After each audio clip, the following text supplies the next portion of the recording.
Hello.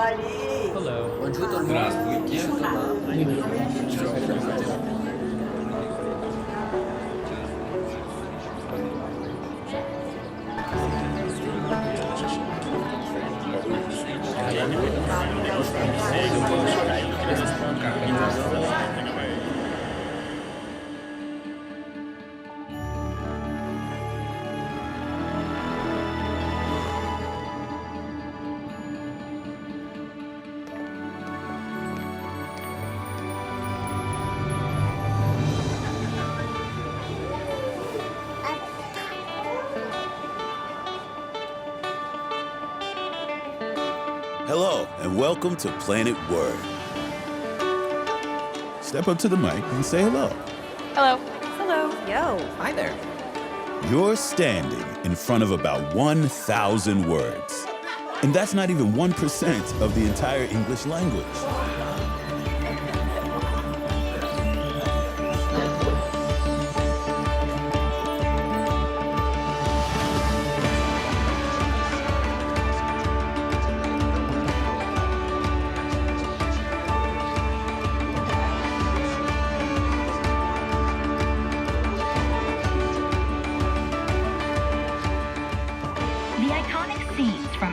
Adventures in Wonderland have captivated audiences for generations. Off with their heads! Oh dear, I shall be late! In this best-selling new kind of cookbook, Chef Samin Nasrat has taken the sprawling, daunting, multicultural subject we call cooking. Everything's a wheel, turning and turning, never stopping. The frogs is part of it, and the bugs, and the fish, and the wood thrush, too, and people. All this wordplay gives the song an unpredictable vibe, exactly like a schoolyard where everybody is up to something.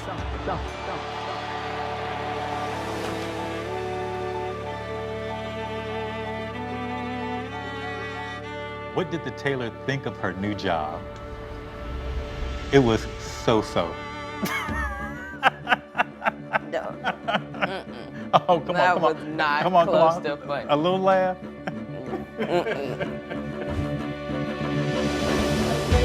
Tonight, there is not a liberal America and a conservative America. There is the United States of America. If you use words to attack, you're turning words into a weapon. It's easy to forget about how much power words hold.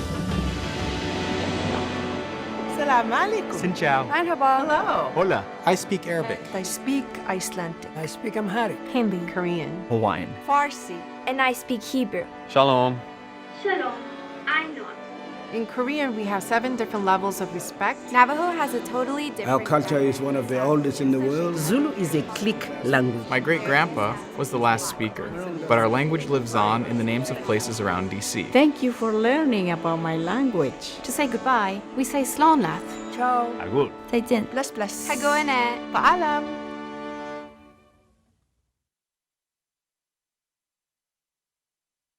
It is my honor and pleasure to introduce you to our host tonight. Professor Steve Snyder will be leading the discussion. Steve is the Vice President of Academic Affairs and Dean of the Language Schools and the Kawashima Professor of Japanese Studies. Our guest is Anne Friedman. She is the founder and CEO of Planet Word, the very first museum about words and languages in the world that very recently opened in Washington, D.C. She's the developer behind the restoration of the historic and beautiful Franklin School, the museum's home. Anne was born and raised in Iowa, and her interest in literacy began with a lifelong love of reading, her early work as a copy editor and translator, and later career as a beginning reading and writing teacher in the Montgomery County Public Schools. Anne is an active volunteer. She has served as the chair of the board of the Seed Foundation, the parent body of the nation's only public inner-city college prep boarding school. She is also the Emerita Director of Conservation International and serves on the board of the Aspen Institute. She has also served on the board of the National Symphony Orchestra and is a board member of the Downtown DC Foundation. Anne earned her bachelor's degree from Stanford University along with master's degrees from the LSE and the American University. She and her husband, Thomas Friedman, the New York Times foreign affairs columnist, live in Bethesda, Maryland, and have 2 adult daughters. Welcome, Anne and Steve. Fariha, thank you. This is a huge honor to have Anne Friedman here this afternoon to talk to us about her extraordinary project, Planet Word.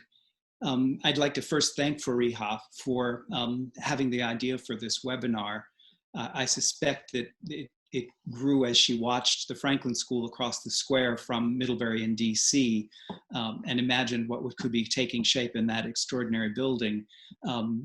In fact, I think that when she found out what Anne was up to, it really turned out to be a marriage made in heaven with Middlebury, because there perhaps is no certainly no other liberal arts college, perhaps no other institution of higher education in the country that is so concerned with language as Middlebury. And so it's a true delight and an honor to be able to have eyes into Planet Word and love child, can we call it?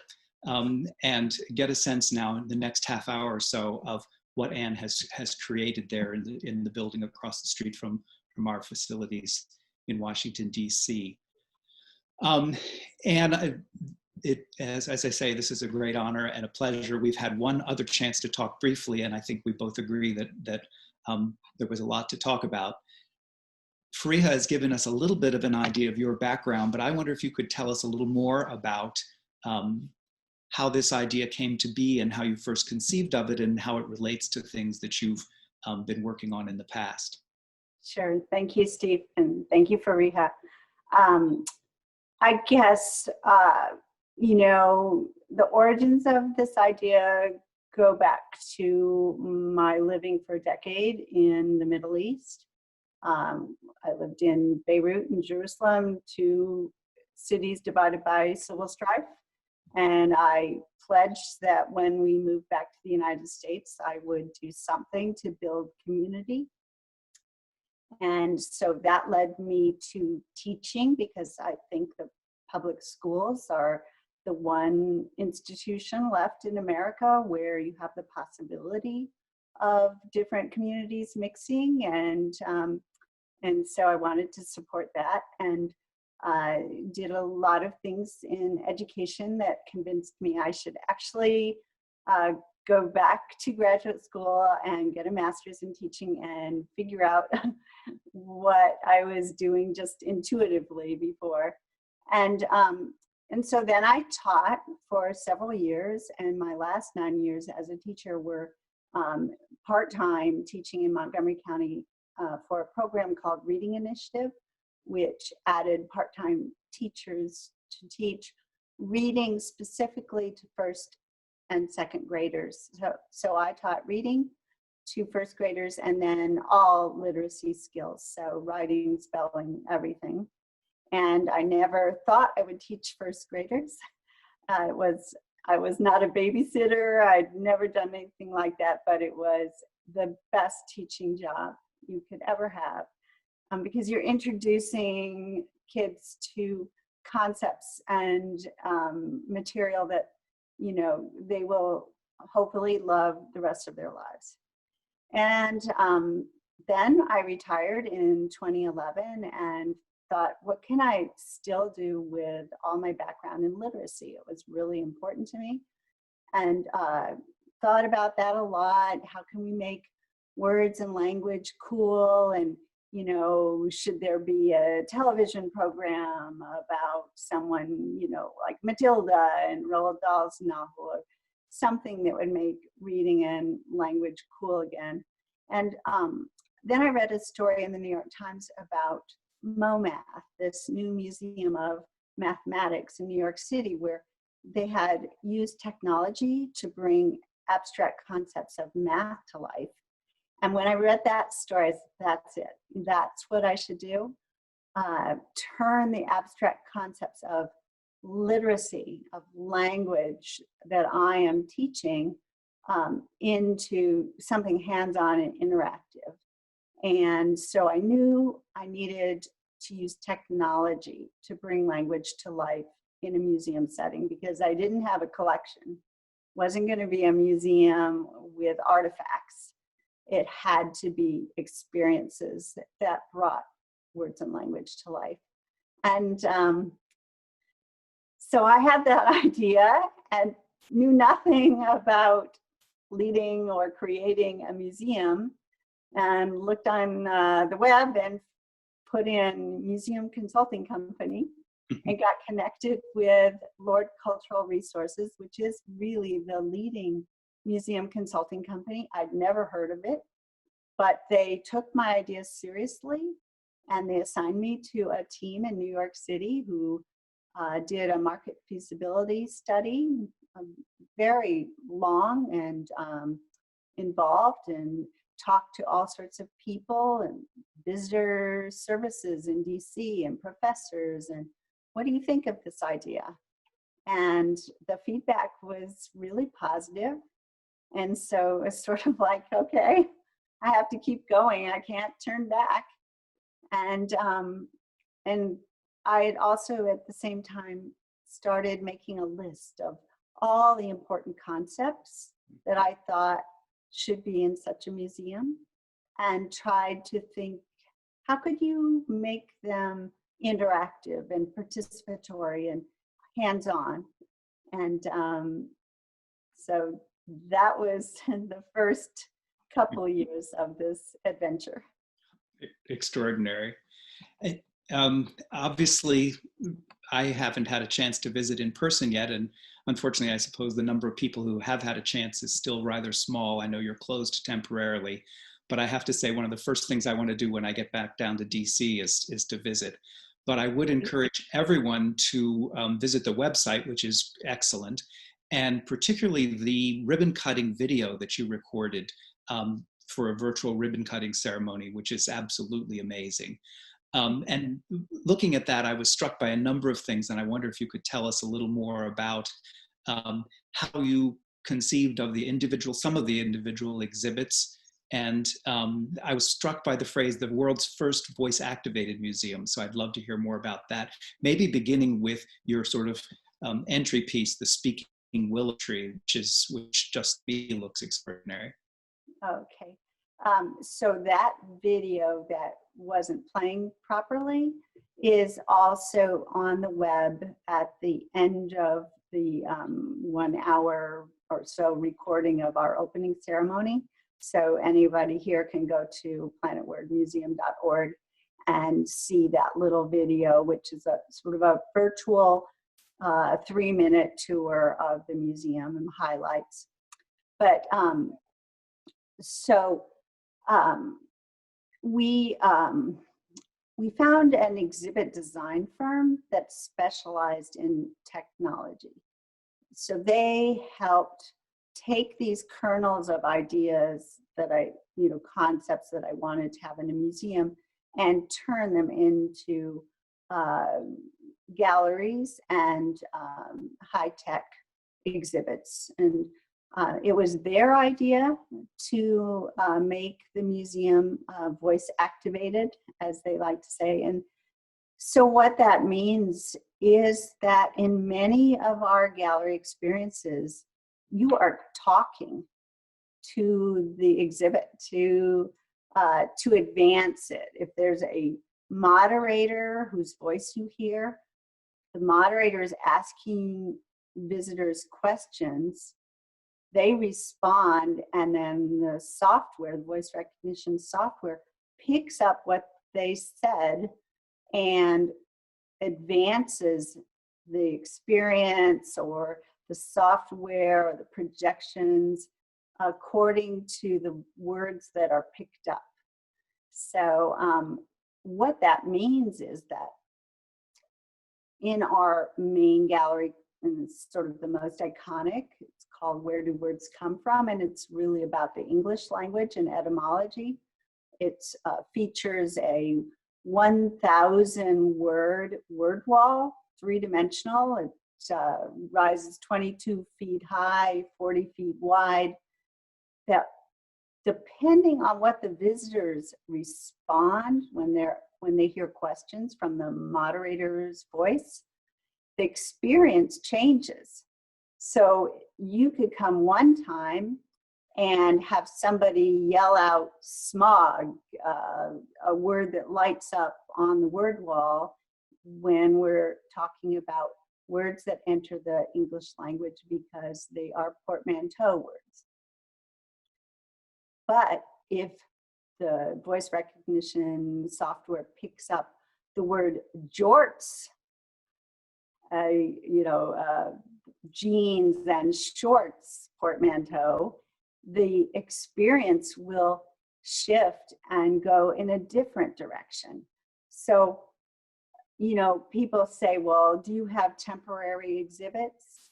No, most of our main exhibits are fairly permanent, but your experience from visit to visit will be different depending on what people say, how you respond, because the voice recognition technology takes that into account, and that determines what happens next. Completely amazing. It reminds me of a phrase that Anna DeVere Smith used in your opening video. She said, I think that the visitor was better equipped to understand the newness of now, I think her phrase was. And this certainly sounds like that. I don't know if you have other examples of exhibits that are particularly sort of bent in that direction, but I'm sure you do, and I would love to hear them.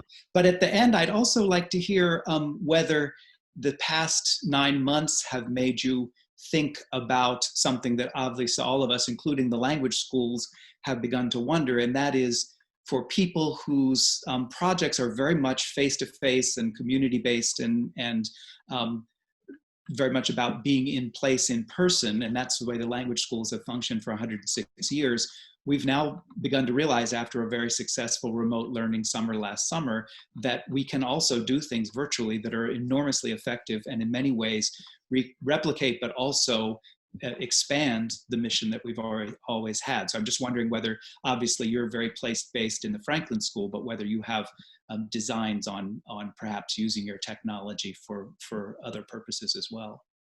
I wouldn't say that so much, but we have an auditorium, and I always assumed we would have lectures and poetry readings and author book talks in that auditorium.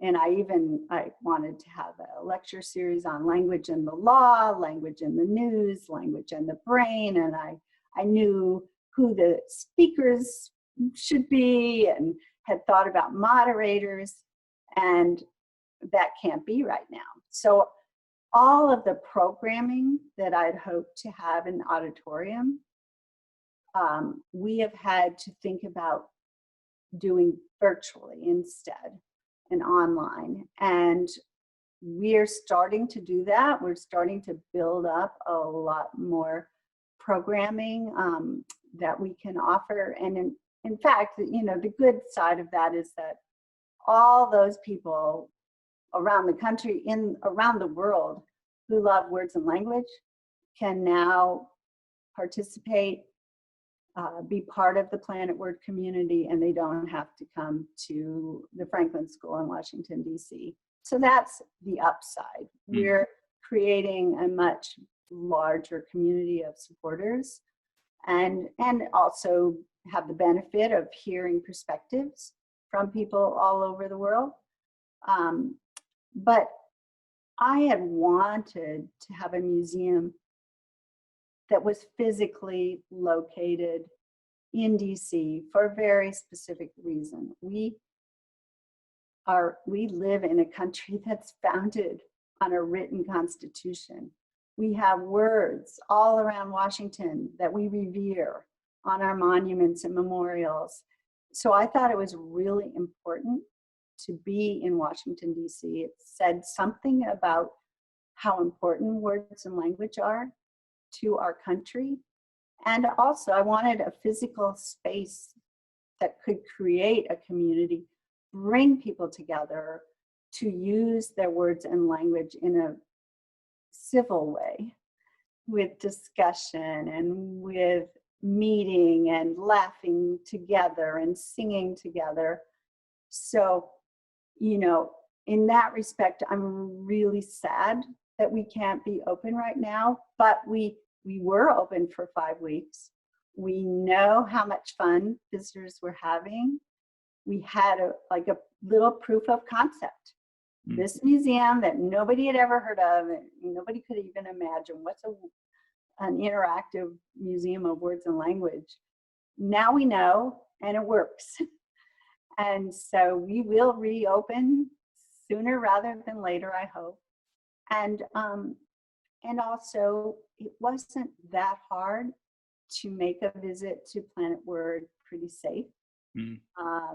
And I think even the visitor experience might be enhanced a bit by, we were limiting admissions to 35 people per hour with advanced registration. And we were watching the social distancing in the galleries. We were learning a lot. And people were masked. We had styluses for all of our touchscreen experiences. And, there's no reason that we won't maybe continue with a lot of those measures.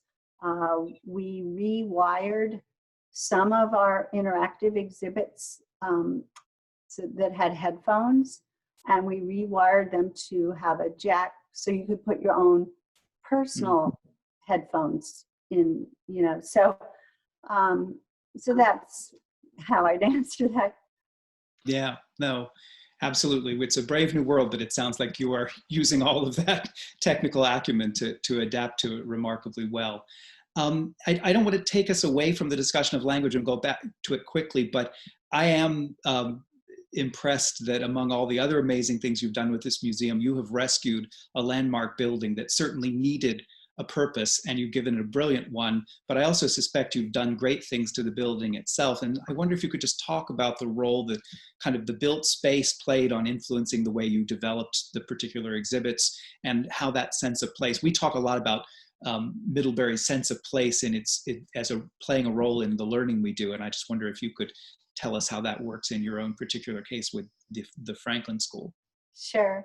And in case anybody is wondering, the backdrop behind me in the Zoom picture is a stucco frieze replication from the Great Hall in the Franklin School. The Great Hall was the largest room in the Franklin School on the 3rd floor, and it was sort of the assembly room where boys and girls could meet, because the Franklin School was co-ed, was segregated, but it was co-ed, which wasn't always that usual when it was built in 1869.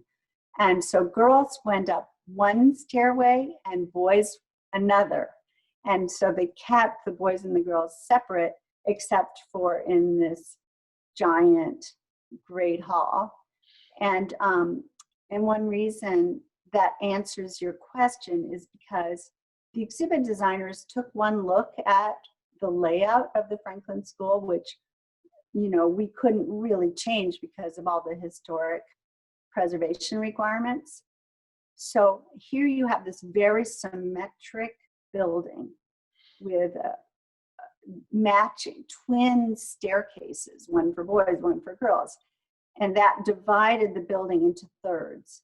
So our exhibit designers said, on the south side, let's have all the non-gallery spaces, the auditorium, the classrooms, and keep that to one side. And then let's put the gallery experiences for visitors in the middle and on the north side. And that way, visitors kind of intuit the layout of the building, and they can orient where they are more naturally just by the physical arrangement of the galleries inside. That was something I didn't know and had never really thought about.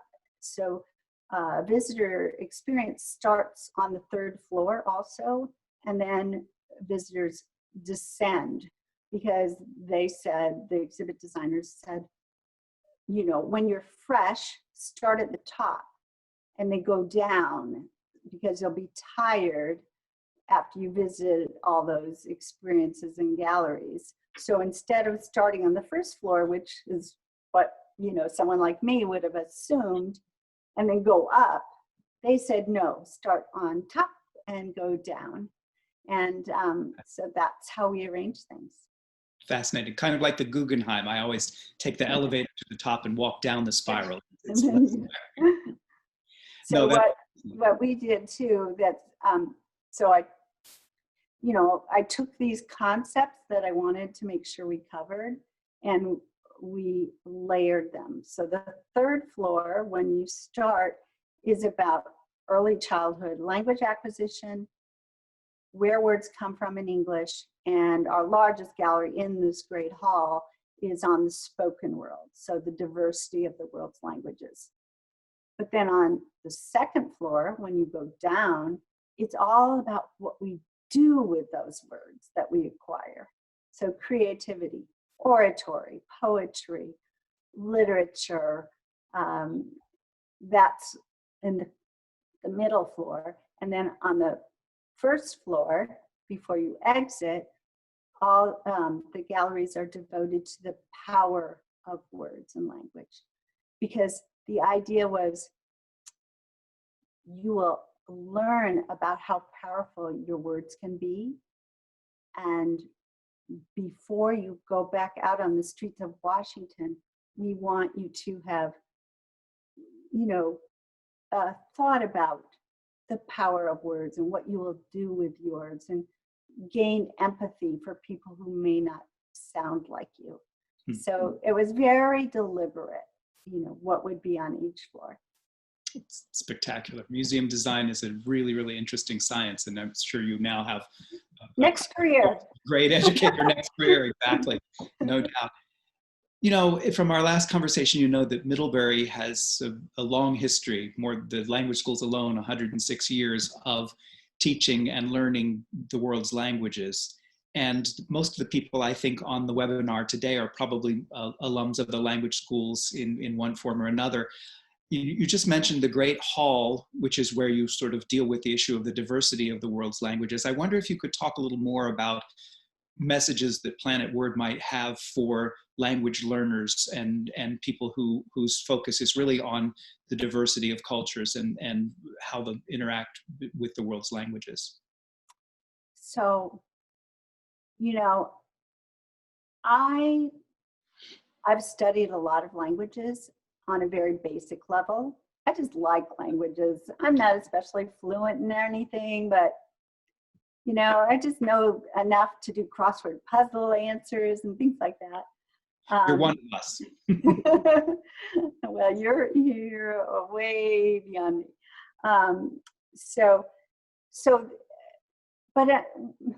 I can also, I was a copy editor in Beirut. I translated from French to English and copy edited, and so I know grammar and I know punctuation, but I was determined that Planet Word would be a descriptive language museum and not prescriptive. I could be prescriptive, and I get that question all the time, like, oh, do you teach grammar? Do you teach diagramming sentences? And well, first of all, we don't teach anything at Planet Word. It's a museum. But secondly, we want to be a place where we celebrate language in all its diversity. We don't want to intimidate anyone. We don't want someone to say, oh, I hated reading, I hated English, I'm no good at that, I don't want to go to that museum. No, you are welcome to Planet Word, and it's going to be fun for you no matter whether you like to read, because there's all sorts of ways that we use words that you will find represented at Planet Word. And so getting back to the Great Hall and our gallery on the spoken world, we couldn't,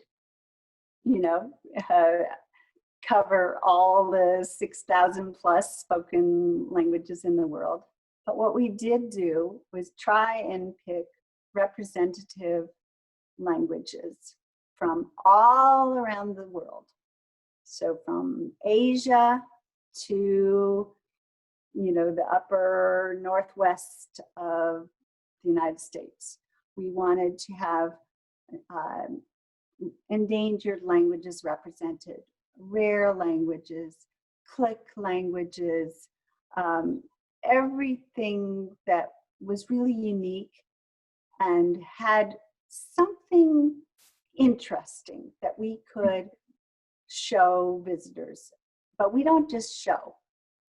We get you to try and say words or phrases in these 28 languages and 2 sign languages, because it was really important to me too to tell people that sign languages are not monolithic. I mean, British Sign Language is as different from American Sign Languages as French is to English.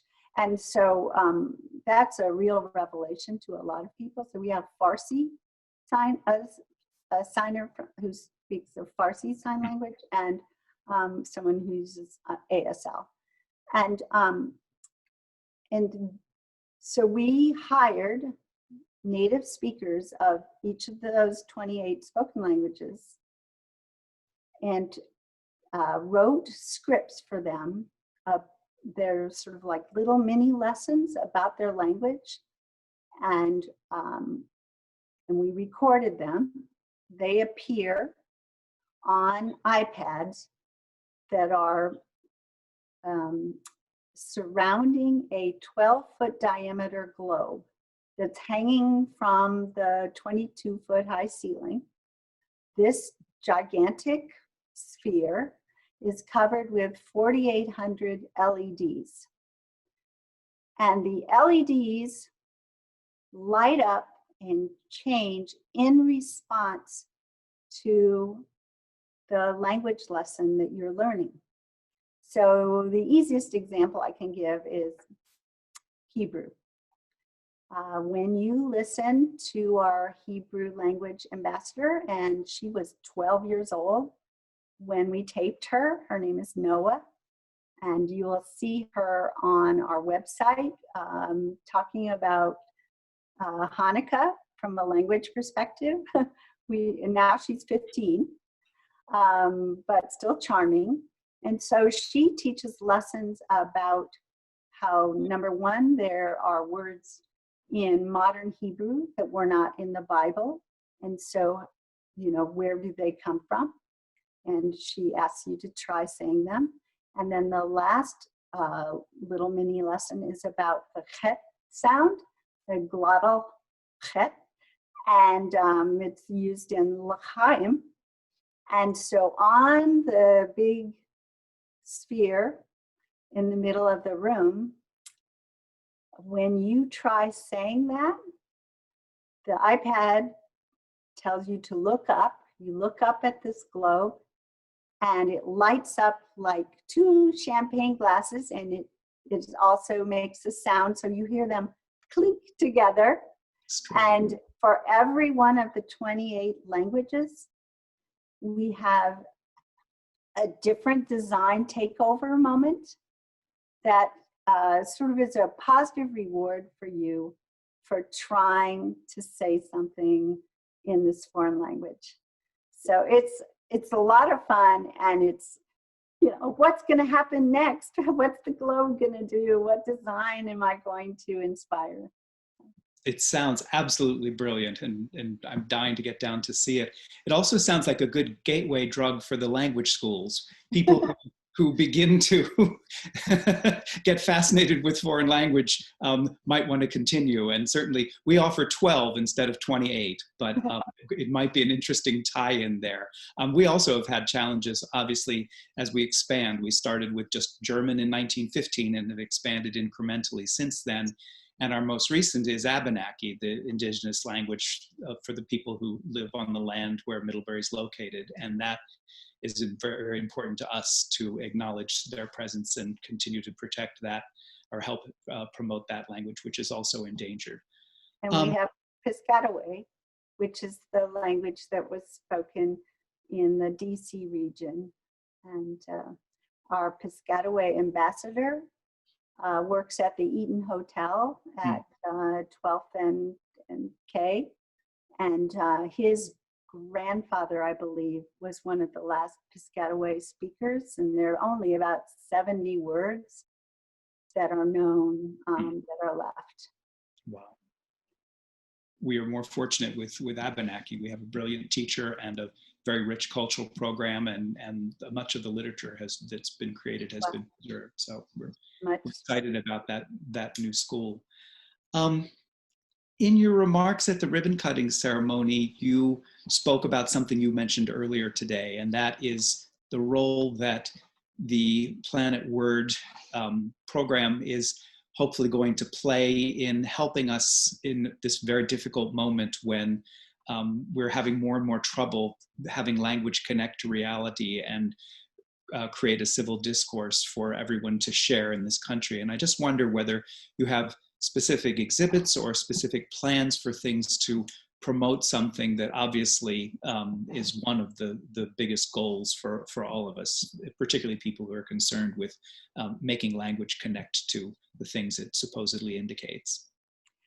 Well, I think, you know, originally I would have said we'll have speakers in the auditorium who will address these more controversial, timely topics. But in addition to our 10 main gallery experiences, we have 19 interactive video monitors all throughout the museum. And they all address issues related to words and language that are more, say, controversial or more linguistics oriented. And in large part, they're voice activated. So what you'll see as you walk through the museum is one of these screens with what we call an attract question. So it might say, do you have an accent? And that's a whole interactive experience about dialects. And we have one on animal communications. Do animals have language? And we are just adding 2 more, one on news literacy and another on hate speech. And so we, you know, it's important to me that we not shy away from these difficult topics, and we don't really approach them from a right or wrong standpoint, but we're trying through, you know, getting you to talk back to the exhibit and answer questions, to ponder, to wonder, to see the different sides of issues, and, you know, decide for yourself sometimes. We have lighthearted ones too. One is called, you know, can you teach a robot to tell a joke? And it's all about the elements of humor. We have another one on parody, spoof, and satire. We have one of these interactives on forensic linguistics and how language can help solve crimes. And so we cite real instances when language was the key to nabbing a criminal. Fascinating. So can you teach a robot to tell a joke? Well, yeah, we analyze the elements of New Yorker cartoons that we had to license, and to see what makes it funny to humans. And generally we have hired voice actors to read the scripts, but in that case, we had the script enunciated by a robot voice that you can download as software. And so it's very funny. Wonderful. I think we probably have some questions from the audience that have been coming in through the chat, but I have just one more question I wanted to ask, and that has to do with your list of, I think it's 6 core values. I was very impressed with those. And particularly, I wanted to ask about the value of inclusivity that Planet Word wants to promote. And I just wonder, again, this is an issue that we are all working through, and it's absolutely vital that we figure out ways to make whatever we do accessible to the whole range of our citizens and the whole range of the people we interact with. I wonder if there's specific things you do at the museum that promote inclusivity or that you build into your programming. Well, for the deaf community, every single thing that we do, all of these interactive screens, all of this, language that's read by a narrator or whatever, is closed caption. So we always make sure that everything is captioned. But inclusivity is built into every experience in every gallery.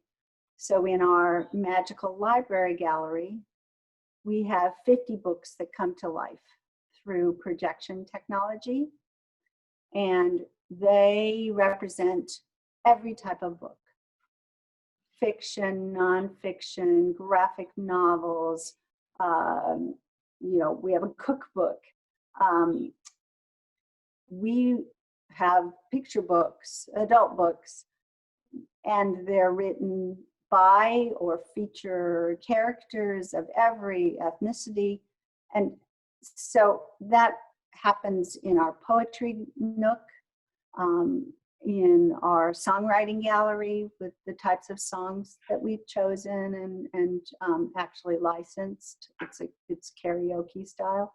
In our oratory gallery, the choice of speeches that you can choose to learn about and give as a speech. We just represent every particular interest and background that you can imagine, so that the idea is that when you come to Planet Word, you will see yourself and your interests and concerns reflected somewhere in the gallery. You will not feel like this is not for you, that you need to be college educated or have studied something. No, you're there.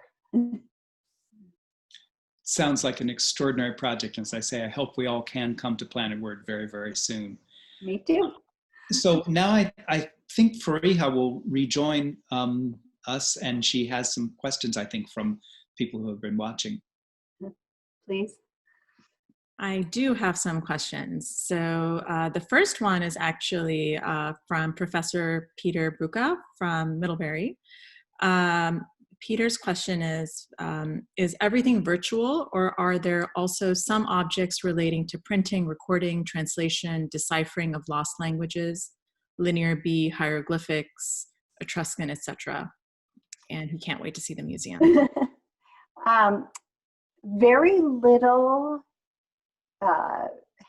There aren't artifacts, but there are some analog experiences. And just in answer to his question, the lobby floor is terrazzo that is inlaid with the scripts of world languages and everything from the symbols of cave art to modern alphabets.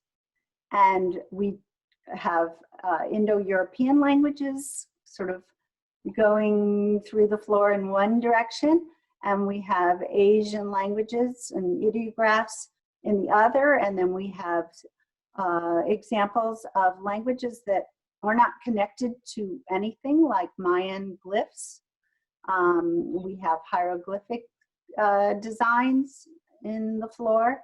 And so it isn't exactly an exhibit, but it's there for exploration. We have QR codes so people can get a map and a key to what is embedded in the floor.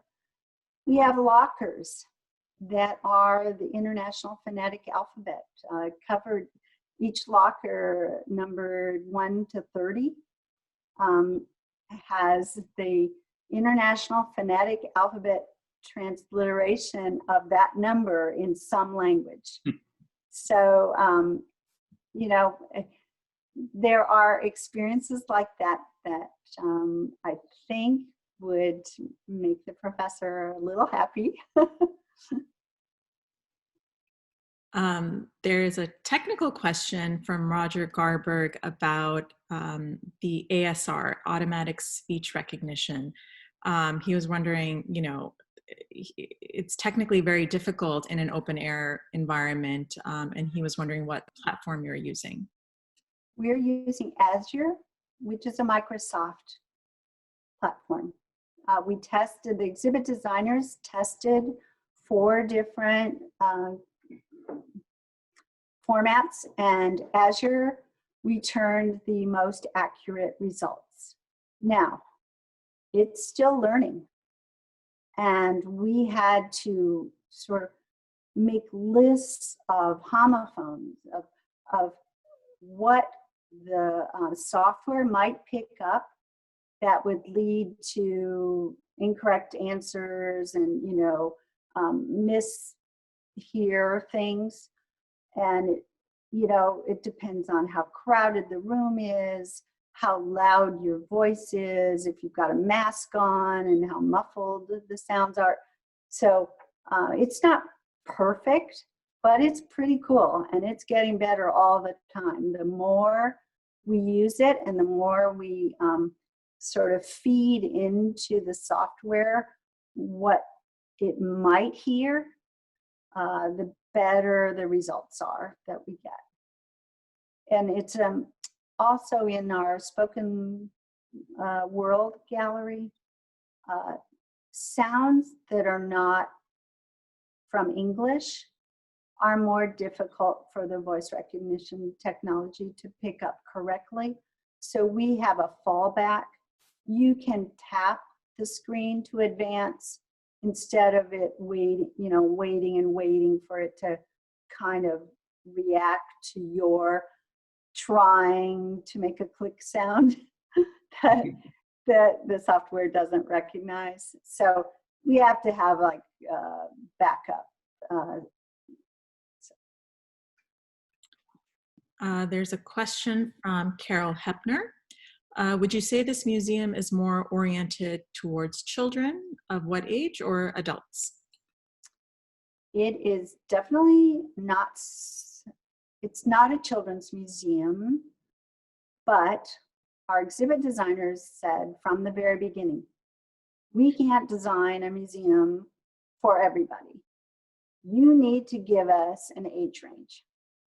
So we did. We said 10 to 12-year-olds.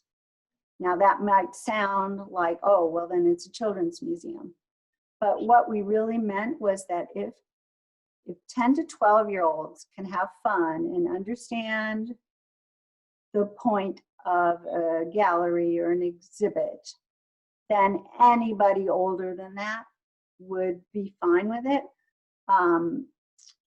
We have had little children, 5-year-olds, that I never expected would find that much at Planet Word to do, be ecstatic because of the way we bring language to life. Like they find picture books that they are familiar with and they watch them come to life. Or we have these magic paintbrushes where you dip the paintbrush in a word palette instead of a paint palette, and you paint the panorama around you and watch it transform according to the word that you just chose. Now, those words are not for 5-year-olds, but if you dipped a brush into a word into a palette that said hibernal, and then you watch as you move the brush and the whole panorama becomes snow-covered and wintry, you're going to learn that word, whether you're 5 or 25. And there are a lot of adults who've never heard of crepuscular. And they find out just like the little kids do, because when they start painting and the sky turns pink and it looks dusk-like, what crepuscular means.